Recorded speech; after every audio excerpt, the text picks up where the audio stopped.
ভাবছে আমি সত্যিকারে প্রেগনেন্ট, সত্যিকারে অসুস্থ, এর জন্য আমাকে টাকাগুলো ছুড়ে দিয়ে গেছে।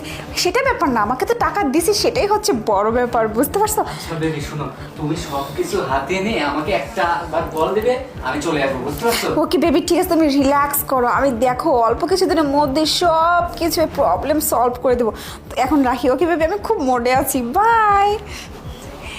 কি ডাক্তার ম্যাডাম, দেখলেন তো আমার টেকনিক, কিভাবে হাজবেন্ডের পকেট থেকে টাকা বের করতে হয়? আমার কাছ থেকে শিখে রাখুন। ডাক্তারি করার কয় টাকা পান? হাজবেন্ডের মাথাটা একটু মুড়িয়ে খাবেন, তাহলে ভালো হবে, টাকা পয়সা অনেক ইনকাম করতে পারবেন।